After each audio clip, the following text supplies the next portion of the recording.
Kami mengucap syukur Tuhan buat sore hari ini, buat kasih setia Tuhan, buat kemurahan hati Tuhan yang memberikan kami kesehatan sampai dengan sore hari ini sehingga kami bisa bertemu dalam Zoom ini Tuhan untuk beribadah, untuk memuji, menyembah Tuhan. Dan saat ini Tuhan kami akan mendengarkan firman-Mu. Mari Tuhan Engkau berkati hati kami ya Tuhan. Engkau menjamah hati kami. Biarlah hati kami menjadi tanah yang subur untuk benih firman Tuhan boleh bertumbuh, berbuah di dalam kehidupan kami. Terima kasih Tuhan buat sore hari ini. Bahkan kami berdoa untuk hamba-Mu yang akan menyampaikan firman-Mu Tuhan.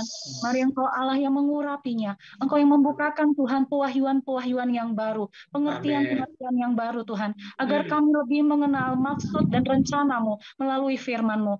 Bapak terima kasih, berkati setiap kami Bapak, dan siapkan hati kami Tuhan. Biarlah hati kami hanya tertuju kepadamu sore hari ini. Kami sambut Tuhan firman-Mu, di dalam nama Yesus kami berdoa, haleluya, amin. Amin. Terima kasih Tobela. Silakan Lai Arjon. Ya. Mari kita buka Alkitab kita dari 1 Yohanes pasal yang pertama ayat 5 sampai ayat yang ke-10. Ini ayat pembukaan. Nanti kita akan masuk ke Yohanes 13 setelah ini. 1 Yohanes 1 ayat 5 sampai ayat ke-10. Sudah ketemu? Sudah. Saya tadi ada melihat bernama Grace ya. Kebetulan anak saya yang paling kecil namanya Grace. Bisa Grace membacakan? Ada nama Grace di sini saya lihat. Atau Grace. Grace. Oh, Grace. Oh, Grace. Siapa itu orangnya?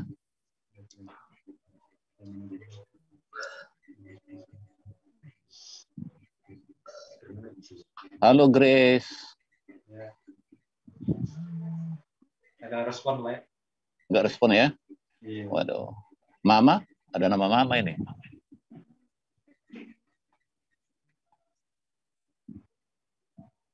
Boleh ditunggu. Enggak juga. Wah, jangan-jangan hanya dihidupkan saja apanya? Apa namanya? Zoom-nya. Orangnya enggak kelihatan. Ada. Halo, Ibu Grace. Enggak ada ya?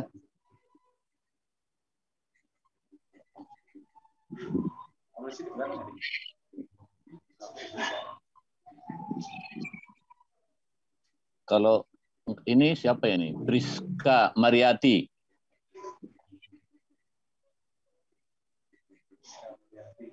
Oke, siap. Yohanes 1 ayat 5. Tuhan ya, adalah terang. 1 Yohanes. Tuhan. 1 Yohanes. Ya, 1 Yohanes. Ya, 1 Yohanes 5. Tuhan adalah terang. Betul. Allah adalah terang, ya. Oke. Siap. Dan inilah berita yang telah kami dengar dari Dia dan yang kami sampaikan kepada kamu. Tuhan adalah terang dan di dalam Dia sama sekali tidak ada kegelapan. Jika kita katakan bahwa kita beroleh persekutuan dengan Dia, namun kita hidup di dalam kegelapan, kita berdusta dan kita tidak melakukan kebenaran. Tetapi jika kita hidup di dalam terang sama seperti Dia ada di dalam terang, maka kita beroleh persekutuan seorang dengan yang lain. Dan darah Yesus anaknya itu menyucikan kita daripada segala dosa. Jika kita berkata bahwa kita tidak berdosa, maka kita menipu diri kita sendiri dan kebenaran tidak ada di dalam kita. Jika kita mengaku dosa kita, maka Ia adalah setia dan adil, sehingga Ia akan mengampuni segala dosa kita dan menyucikan kita dari segala kejahatan. Jika kita berkata bahwa kita tidak ada berbuat dosa, maka kita membuat Dia menjadi pendusta dan firman-Nya tidak ada di dalam kita. Amin. Haleluya. Terima kasih Bu Priska. Priska tadi ya? Iya, Pak. Ya, terima kasih buat pembacaan firman Tuhan. Nah, saudara yang dikasihi oleh Tuhan, kalau kita membaca perikop ini cukup menarik ya yang disampaikan oleh Yohanes, salah satu rasul Tuhan Yesus yang bersama-sama dengan Tuhan Yesus selama 3,5 tahun. Ya, di awal dia menyampaikan tentang berita hidup kekal, ya. Jadi bagaimana kelak kehidupan manusia, yaitu adalah sesungguhnya di kekekalan. Artinya hidup kita yang ada saat ini adalah hidup yang sementara. Tetapi di ayat yang kelima, poinnya dia sampaikan tentang berita siapa itu Allah. Ya. Dikatakan Allah adalah terang, dan di dalam dia sama sekali tidak ada kegelapan. Ya. Dia mengajar, menyampaikan yang pertama siapa itu Allah. Nah tentu kalau Allah itu adalah terang, dan di dalam dia sama sekali tidak ada kegelapan, makna rohani yang kita dapatkan dari situ adalah Allah itu sama sekali tidak berdosa. Allah itu adalah terang. Di mana ada terang, pasti segala sesuatu akan terlihat. Tidak ada yang disembunyikan. Tidak ada di situ dosa. Ya, karena dia Allah yang terang. Itu sebabnya dikatakan tidak ada kegelapan. Jadi apa yang kita pikirkan tentang kalimat ini adalah bahwa Allah itu adalah terang, dan di dalam dia sama sekali tidak ada kegelapan. Nah, kalau kita masuk ke ayat selanjutnya, dikatakan, jika kita katakan bahwa kita beroleh persekutuan dengan dia, namun kita hidup di dalam kegelapan, kita berdusta, dan kita tidak melakukan kebenaran. Artinya apa? Kalau memang kita itu di dalam terang, seharusnya kita tidak lagi melakukan sesuatu yang salah. Kalau kita memang sudah hidup di dalam kebenaran, kalimat ini mengajarkan, ya jangan lagi berbuat dosa. Nah, namun kita kembali ke ayat selanjutnya di poin yang ke-7. Kalau kita simak nanti Bapak Ibu Saudara, dengan seksama ayat ini, poin ini, ya pasti ada sesuatu yang terlewatkan dari pemahaman kita. Coba saya bacakan, saudara bisa perhatikan. Tetapi jika kita hidup di dalam terang, sama seperti dia ada di dalam terang, maka kita beroleh persekutuan seorang dengan yang lain. Nah, itu yang pertama. Dikatakan jika kita hidup di dalam terang, sama seperti dia ada di dalam terang, maka kita beroleh persekutuan seorang dengan yang lain. Kenapa saya dan saudara bisa saat ini bersekutu? Kenapa kita bisa bergabung dalam Zoom? Karena di dalam diri kita ada yang namanya terangnya Tuhan. Karena kita hidup di dalam terang. Sehingga ada kerinduan buat saya dan saudara untuk dengar-dengaran akan firman Tuhan. Demikian halnya di dalam persekutuan komunitas kita dimanapun kita berada. Kenapa kita bisa bergabung dengan sebuah denominasi atau sebuah gereja atau sebuah kumpulan yang berbicara tentang kebenaran-kebenaran firman Tuhan? Karena hidup kita dipenuhi oleh kebenaran daripada Tuhan. Karena hidup kita dipenuhi oleh terangnya Tuhan. Nah, sampai di sini kita bisa mengerti dan bisa memahami. Jelaslah kalau memang terang itu ada dalam diri kita, maka kerinduan kita adalah untuk bersekutu. Kerinduan kita adalah untuk beribadah. Yes. Namun yang kedua yang disampaikan, dan darah Yesus anaknya itu menyucikan kita daripada segala dosa. Nah, kalau kita masuk ke dalam poin yang kedua ini, dan darah Yesus anaknya itu menyucikan kita daripada segala dosa. Kira-kira apa poin yang terlewatkan di sini? Apa yang perlu kita gali atau sesuatu yang perlu kita pertanyakan dari ayat ini, Bapak Ibu Saudara? Nah, sebelum kita mungkin menemukannya, kalau kita baca ayat-ayat selanjutnya itu berbicara tentang bahwa tidak ada seorang pun manusia yang tidak berdosa. Jika kita berkata bahwa kita tidak berdosa di ayat yang ke-8, maka kita menipu diri kita sendiri. Dan kebenaran tidak ada di dalam kita. Jika kita mengaku dosa kita, maka ia adalah setia dan adil. Sehingga ia akan mengampuni segala dosa kita dan menyucikan kita dari segala kejahatan. Jadi ada langkah-langkah yang diberikan buat kita. Kita ini bukanlah orang benar. Kita ini adalah orang berdosa. Tetapi dikatakan jika kita mengaku dosa, maka ia adalah setia dan adil. Sehingga ia akan mengampuni segala dosa. Nah, itu artinya apa? Berarti kita harus sewaktu-waktu datang kepada Tuhan.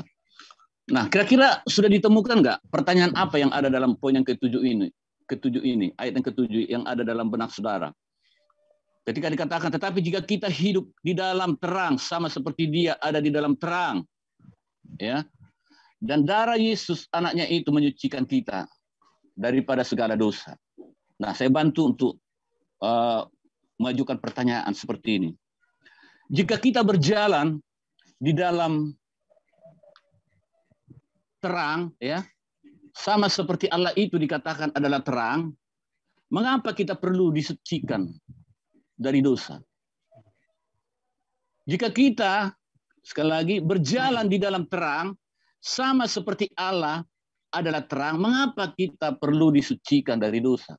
Bukankah Allah itu terang?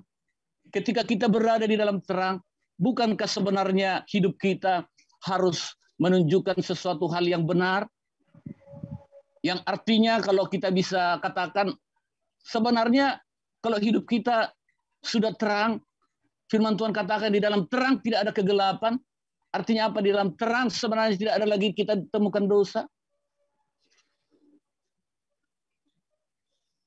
Apa jawabnya, saudara? Dosa-dosa macam apa yang kita perbuat jika kita berjalan di dalam terangnya Tuhan? Kita ini sudah berjalan dalam terangnya Tuhan. Kita ini sudah bertobat. Kita ini sudah dibaptis. Kita ini sudah disucikan.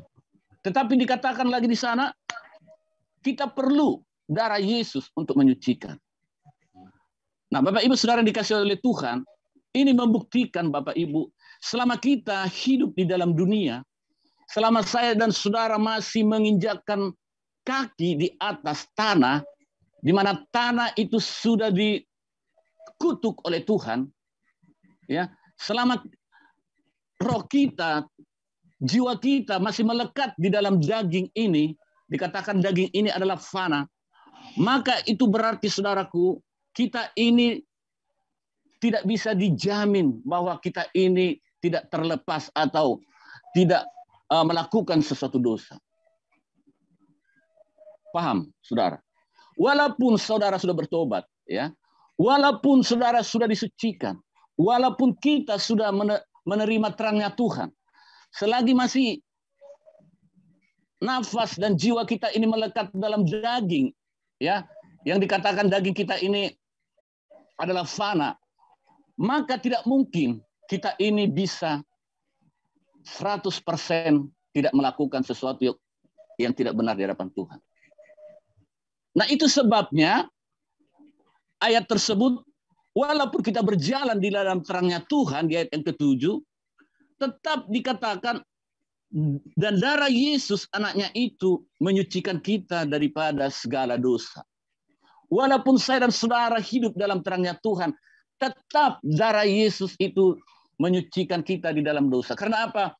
Karena selama kita masih ada, selama kita menginjakkan kaki di tanah yang sudah dikutuk oleh Tuhan, peluang untuk kita jatuh, peluang untuk kita berdosa itu tetap ada. Jadi nggak perlu kita menyombongkan diri untuk berkata bahwa saya ini orang benar, saya ini orang yang tidak berdosa. Ini jelas firman Tuhan dikatakan pembohong. Jika kita berkata bahwa kita tidak ada berbuat dosa, maka kita membuat dia menjadi pendusta. Dan firman-Nya tidak ada di dalam kita. Nah, tentu Bapak Ibu Saudara, dosa-dosa seperti apa yang kita lakukan, itu pasti beda ketika kita belum menerima Yesus sebagai Tuhan dan Juru Selamat. Sebelum kita disucikan. Tetapi poin yang saya ingin sampaikan di sini adalah bahwa walaupun saya dan saudara sungguh-sungguh di dalam Tuhan, melayani pekerjaan Tuhan, sudah bertobat, sudah lahir baru, tetapi tetap kita harus mendapatkan namanya penyucian daripada Tuhan. Nah, untuk lebih memahami maksud dan tujuan daripada 1 Yohanes pasal 1 ayat 7 ini, kita kembali coba buka di Yohanes pasal 13, ya. Nah, ketika kita nanti belajar tentang ini, maka kita akan paham. Oh, ternyata memang kita harus terus datang kepada Tuhan untuk kita disucikan oleh darahnya. Walaupun kita sebagai orang percaya, walaupun kita sudah ada di dalam Tuhan, bahwa penyucian itu bagi kaki yang kotor itu harus tetap dilakukan dalam hidup kita. Yohanes 13, nanti kita mulai dari ayat 4 ya. Sebelum ayat ini kita baca, sebagai pengantar saya sampaikan bahwa di Israel itu kehidupan mereka pada saat itu ketika Yesus ada, Bapak Ibu Saudara, ya pastilah belum seperti keadaan kita sekarang. Kita sekarang kalau mau mandi, ya udah masuk kamar mandi, sudah tersedia air ya. Tetapi kehidupan ketika itu pada saat Yesus ada pelayanan, kalau orang mau mandi itu mereka harus pergi ke sumur ya, agak ada jaraknya dari rumah atau pergi ke sungai. Nah di sungai itu mereka mandi, membersihkan diri ya, mulai dari ujung rambut sampai ujung kaki. Setelah mereka selesai mandi, mereka pulang ke rumah ya. Nah di perjalanan menuju ke rumah itu mereka melewati jalan yang penuh dengan debu, sehingga kaki mereka itu kotor ya. Padahal tadinya mereka sudah mandi bersih. Nah makanya pada saat itu dikatakan adat istiadat dan kehidupan orang di sana, itu di depan rumah itu ada dibuat suatu wadah berisi air, dan ada lap, dan ada seseorang di situ yang menjaga. Ketika seseorang yang sudah mandi atau tuan rumah yang sudah mandi kembali ke rumah, maka dilap, maka dibasahi dulu kakinya, dilap, baru masuk dia ke rumah. Nah Tuhan Yesus di dalam pengajaran-pengajarannya terhadap murid-muridnya itu mempraktekkan sesuatu kehidupan nyata dalam kehidupan Yahudi ketika itu. Maka kalau kita baca ayat ini, ya konteksnya di mana Yesus membasuh kaki para murid. Dikatakan lalu bangunlah Yesus dan menanggalkan jubahnya, ia mengambil sehelai kain lenan dan mengikatkannya pada pinggangnya. Ayat yang kelima, kemudian ia menuangkan air ke dalam sebuah basi dan mulai membasuh kaki murid-muridnya, lalu menyeka dengan kain yang terikat pada pinggangnya itu. Nah, seperti apa yang saya ceritakan tadi, ya, kehidupan orang-orang Yahudi ketika itu, ya, membasuh kaki sebelum masuk ke rumah. Nah, ini Yesus praktekkan kepada para muridnya, saudara. Dan ketika ini dilakukan, ini adalah sesuatu bukti kasih dia juga kepada para muridnya. Maka di ayat ke-6 dikatakan, maka sampailah ia kepada Simon Petrus. Kita tahu Simon Petrus ini seperti apa karakternya, Bapak Ibu Saudara, ya, bahwa dia orangnya ya cepat bertindak, tetapi walaupun kadang tindakannya itu salah, ya. Ketika Yesus mau ditangkap, dia yang menjadi di depan. Wah, tidak bisa. Nggak mungkin. Saya yang harus maju. Dan ketika itu sampai Tuhan Yesus mengingatkan dia, hei Petrus, sebelum ayam berkokok 3 kali engkau akan menyangkal aku, katanya. Sering apa yang dilakukan Petrus ini, ya, tidak sesuai dengan kebenaran-kebenaran, bertentangan dengan kebenaran. Nah, di sini juga kalau kita baca hati-hati dengan teliti, sampai 3 kali Petrus ini berargumen dengan Yesus, ya. Yang pertama di ayat ke-6, Tuhan, engkau hendak membasuh kakiku? Nah, dia bertanya kepada Yesus. Mungkin dalam pikiran Petrus saat itu, wah, guruku, masa dia membasuh kakiku? Itulah yang ada dalam benaknya. Maka jawab Yesus kepadanya, apa yang kuperbuat, engkau tidak tahu sekarang, tetapi engkau mengerti kelak. Nah, kalau kita melihat, saudara yang dikasih oleh Tuhan, ketika Yesus menyampaikan sesuatu kepada para muridnya, itu murid-muridnya itu belum tentu langsung paham, langsung mengerti. Ya, salah satu contoh lagi di dalam Yohanes 14, ya, setelah peristiwa ini kan murid-muridnya itu gelisah, murid-muridnya itu mungkin mengalami kesedihan. Ya, di ayat 14 itu kan Tuhan Yesus berbicara kepada mereka, jangan kau gelisah. Dan Tuhan Yesus sampaikan di situ, aku akan datang kembali dan membawa kamu ke tempatku, supaya di tempat di mana aku berada, kamu pun berada. kata-kata Tuhan Yesus, nubuatan Tuhan Yesus ini, mereka nggak paham, mereka nggak mengerti.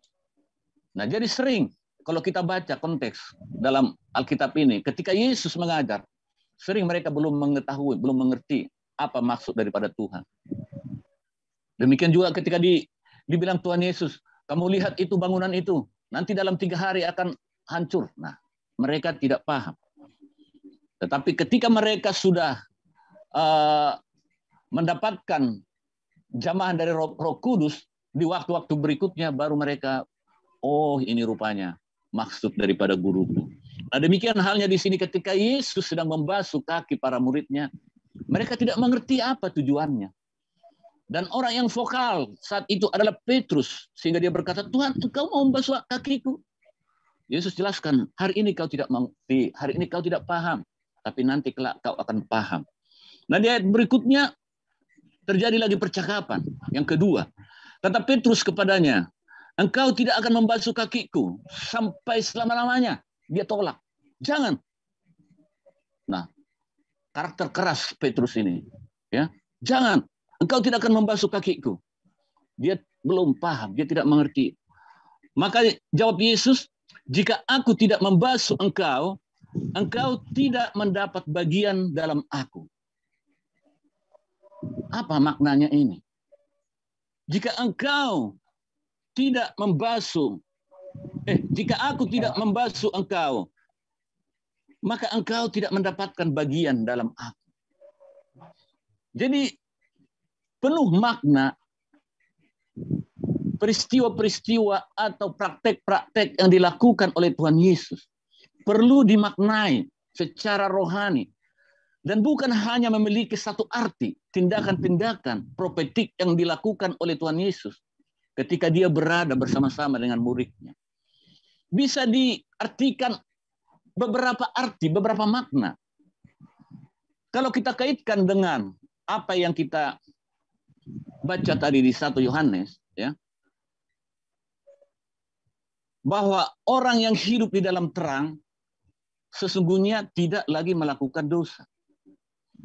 Tetapi nyatanya perlu tetap penyucian. Nah, itu ditegaskan juga nanti ketika percakapan yang ketiga, ya. Kita melihat percakapan yang ketiga dulu. Jadi percakapan yang kedua, Petrus terus tidak paham, dia menolak, ya. Tetapi karena memang dijelaskan oleh Tuhan Yesus lagi, jikalau aku tidak membasuh engkau, engkau tidak mendapat bagian dalam aku. Akhirnya, wah dia udahlah, kalau memang harus demikian. Maka dia bilang, Tuhan jangan hanya kakiku saja, tetapi juga tangan dan kepalaku. Artinya apa? Dia ingin semuanya, ya. Jangan hanya kakiku, tapi ikut semua kepalaku. Nah, kembali Yesus memberikan penjelasan lagi kepada dia.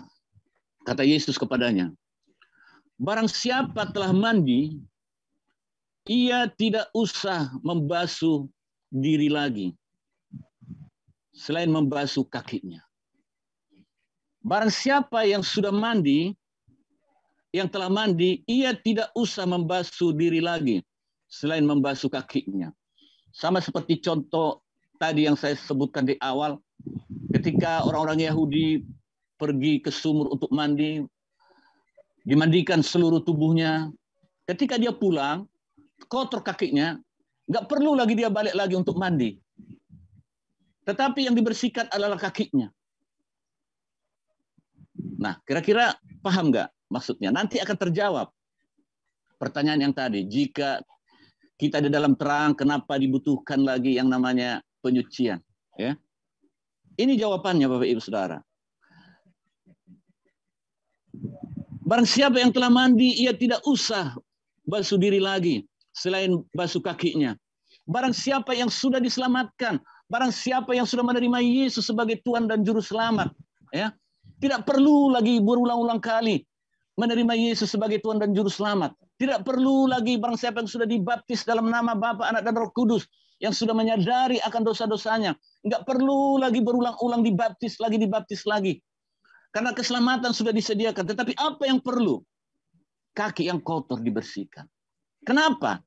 Seperti apa yang saya sampaikan tadi, walaupun kita ini sudah disucikan, walaupun kita ini sudah lahir baru, ketika saya dan saudara bergabung, atau orang yang bekerja sebagai manajer masuk ke kantor, mungkin di kantor saudara melihat karyawan yang lamban bekerja, saudara terpancing untuk marah. Padahal saudara anak Tuhan, terang Tuhan. Ketika saudara karyawan masuk kantor, saudara sebal dengan manajer saudara, padahal saudara anak Tuhan, sudah lahir baru. Ya. Ketika saudara sebagai hamba Tuhan, sebagai gembala, sebagai pengajar, ketika saudara melihat jemaat-jemaat, melihat domba-domba yang keras kepala, yang tidak mengerti, sudah dijelaskan berkali-kali, saudara mungkin bisa, wah, ada sesuatu yang tidak baik dalam hidup saudara. Jadi sekali lagi saya katakan, selagi kita masih ada, selagi kita masih hidup, tidak menjamin 100% kita terbebas dari ikatan itu. Itu sebabnya perlu penyucian kaki yang kotor. Ya, inilah perumpamaan. Ya, bukan perumpamaan, langsung praktek yang Yesus sampaikan. Kamu sudah hidup baru, kamu sudah mengerti kebenaran. Tetapi peluang-peluang untuk kamu jatuh itu masih tetap ada. Kalau kita kembali lagi gali firman Tuhan yang saya sampaikan sebelumnya itu tentang keinginan daging dan keinginan roh. Sangat jelas. Paulus itu menjelaskan di Roma pasal yang ke-7 itu bagaimana pergumulan dia di dalam hidup ini. Sama halnya kita, Bapak Ibu Saudara. Pergumulan kita. Ya, kerinduan kita berbuat baik. Kerinduan kita melayani Tuhan. Tetapi nyata-nyatanya apa? Kita jatuh juga di dalam dosa.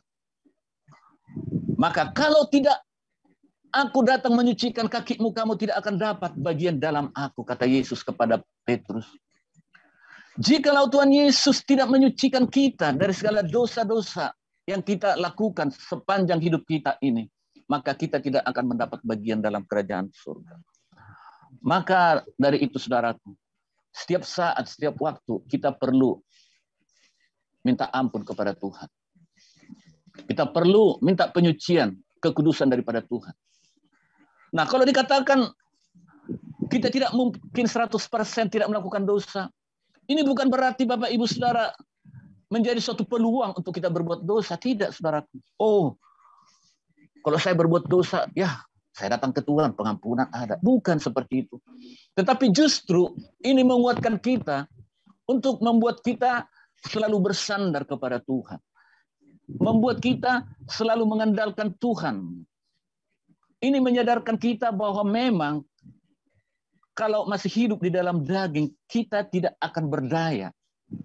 Kita tidak akan mampu melawan yang namanya godaan dosa.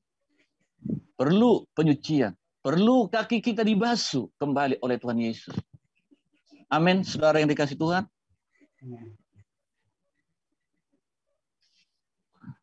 Nah, itulah penjelasan daripada 1 Yohanes 1 ayat 7 tadi. Pertanyaan yang kita sampaikan tadi, ketika kita sudah dalam terangnya Tuhan, kenapa masih perlu penyucian? Kenapa masih perlu darah Yesus menyucikan kita? Karena kita tidak luput dari kesalahan-kesalahan. Karena kita tidak luput dari kekurangan-kekurangan. Beda dengan orang yang belum lahir baru, Bapak Ibu. Ketika dia melakukan sesuatu dosa, dalam batinnya, dalam hatinya, itu tidak ada sesuatu yang berbicara. Tetapi saya dan saudara, orang yang sudah dimenangkan buat Tuhan, orang yang sudah menerima penyucian secara utuh dari Tuhan dengan kelahiran baru, dengan menerima baptisan, memberikan diri kita dibaptis, ya, dicelupkan ke dalam air, dimatikan dosa-dosa kita secara keseluruhan. Namun ketika kita melakukan kegiatan kehidupan, kita tetap terkontaminasi. Maka bedanya dengan mereka, ketika kita jatuh, kita sadar. Kata hati kita berbicara, oh engkau sudah jatuh. Sehingga kita datang kepada Tuhan. Minta penyucian daripada Tuhan. Minta kaki saudara dibasuh oleh Tuhan. Supaya dosa-dosa itu yang tidak kamu sengaja atau yang tidak kamu mampu untuk menolaknya, itu dimurnikan, itu disucikan dan dikuduskan oleh Tuhan. Nah, demikian halnya praktek yang disampaikan oleh Tuhan Yesus kepada muridnya. Dikatakan di situ, supaya engkau melakukan hal yang sama. Untuk saling membasuh kaki. Apa artinya Bapak Ibu Saudara? Kita anak-anak Tuhan, orang-orang percaya, antara satu dengan yang lain, harus saling memaafkan, harus saling mengampuni, harus mempraktekkan apa yang sudah Yesus lakukan pada murid-muridnya.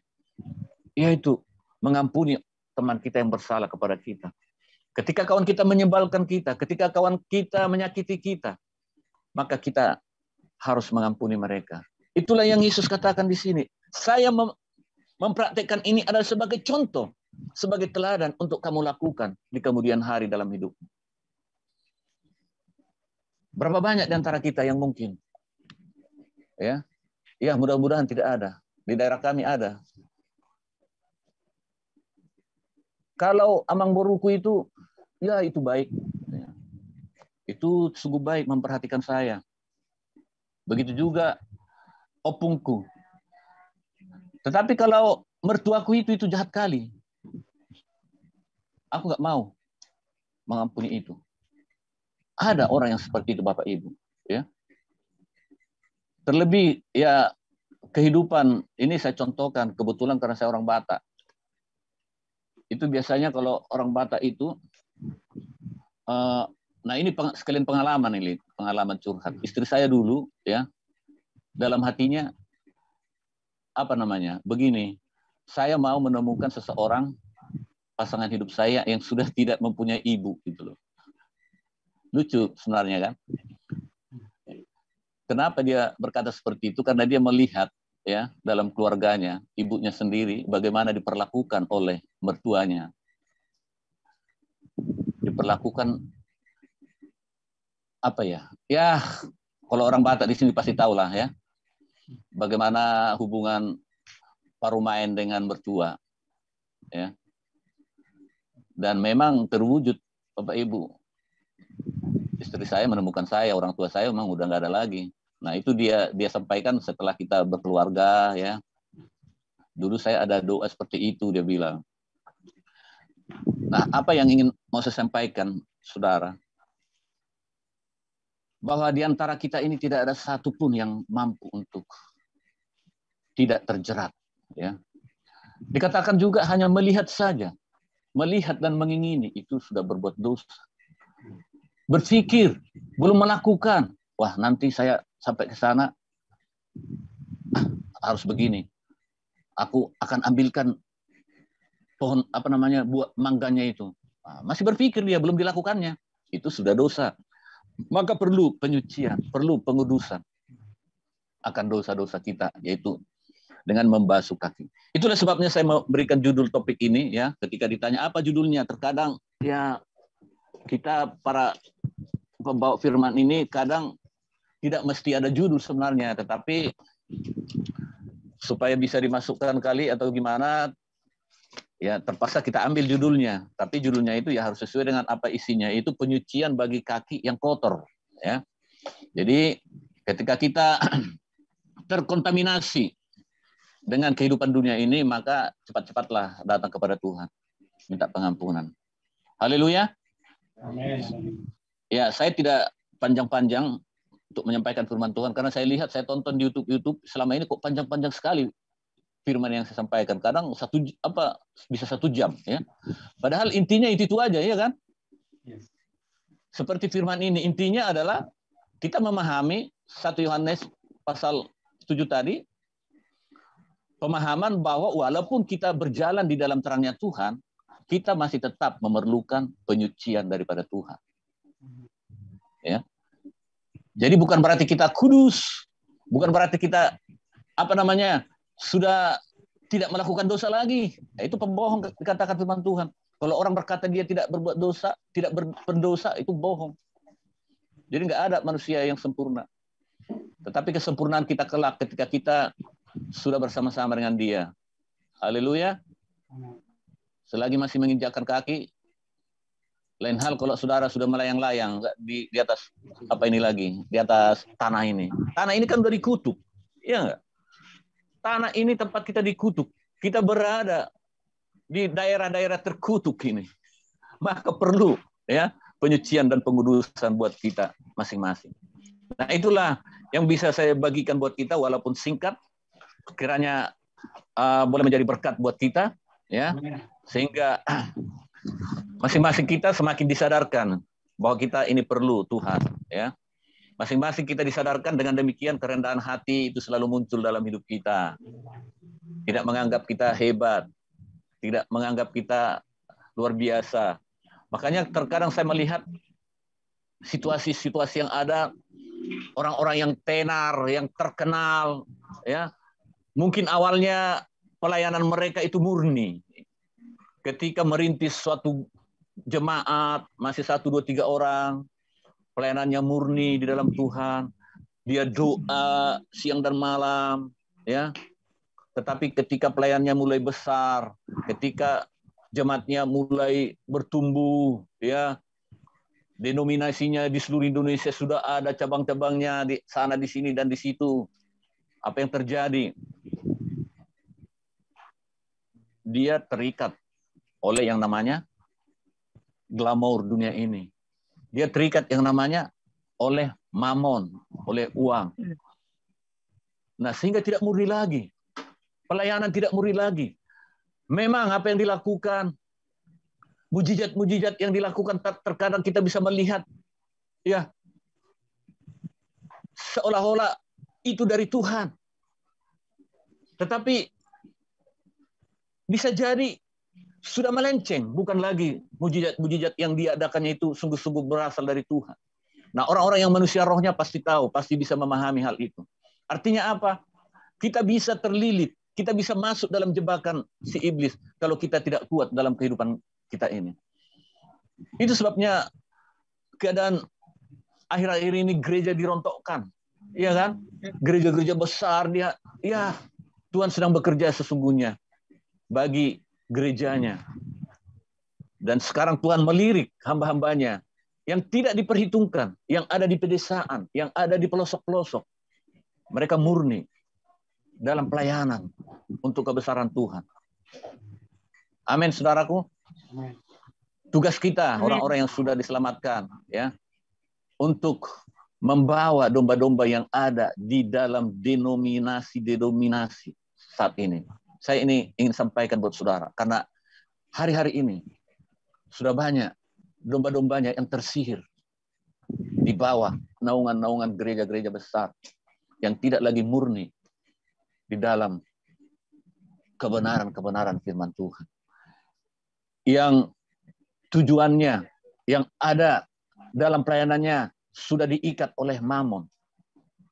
Kita berdoa untuk itu. Saya sering bawa dalam doa, saudaraku. Di mana dulu ketika saya berada dalam dominasi itu yang besar itu, setelah saya banyak memahami akan kebenaran-kebenaran firman Tuhan, gereja yang benar itu seperti apa, ya, bukan gedungnya, tetapi hati kita, diri kita. Jika ada 2, 3 orang berkumpul, di situ aku ada, kata Tuhan, ya.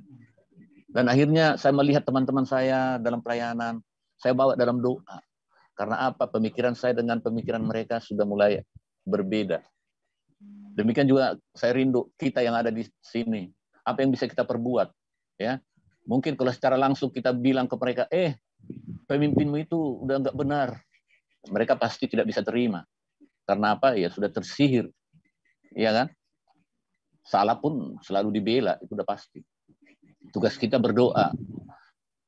Ya, agar apa namanya? Kan sebenarnya kan Tuhan sudah sediakan bangku dalam undangan pernikahan anak domba, ya kan? Bagaimana supaya bangku-bangku yang kosong ini terisi?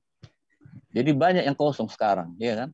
Kalau itu belum terisi, Tuhan belum datang. Jadi kita yang mengisi. Amin. Amin. Jadi kedatangan Tuhan itu sebenarnya tergantung kita. Dia belum datang-datang, dia seperti yang dibilangkan, dia mengasihi. Terlalu banyak yang binasa umatku ini. Maka saya percaya ketika kursi-kursi itu terisi, maka dia akan segera datang. Haleluya. Haleluya. Itulah doa kita. Itulah pergumulan kita. Datanglah Tuhan. Segera. Udah nggak benar lagi dunia ini. Ya. Haleluya. Puji nama Tuhan, demikian firman Tuhan yang saya sampaikan pada Ada sore hari pertanyaan, ini. Pak? Ya, silakan. Ada pertanyaan. Saya mau bertanya mengenai baptisan nih, Pak. Kira-kira mana terlebih dahulu, bertobat dulu baru dibaptis, atau dibaptis dulu baru bertobat? Terima kasih. Ya, kalau kita melihat dari Kisah Para Rasul, ya, coba kita lihat ya, Kisah Para Rasul.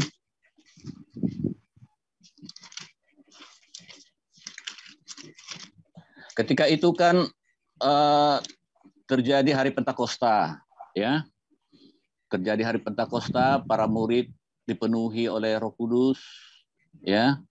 Kemudian katanya Petrus di sini Petrus berkhotbah. Ketika Petrus berkhotbah menyampaikan Injil kebenaran, ya, kepada orang banyak, sehingga orang banyak itu mengerti, memahami, ya, paling tidak mereka tahu Injil itu apa yang disampaikan itu. Maka dikatakan di situ, di mana itu ya? Apa yang harus kami perbuat itu kira-kira ayatnya. Saya cari dulu. Atau kalau boleh ada yang lain membantu. Kalau begitu apa yang harus kami berbuat? Kan dibilang itu. Maka Petrus berkata, bertobatlah dan berilah dirimu dibaptis. Nah, ini patokannya buat kita, ya.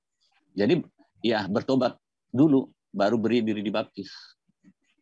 Itu yang benar sesuai dengan kebenaran firman Tuhan yang ada dalam Kisah Para Rasul ini. Cuma kalau kita, terima kasih, Pak. Oke.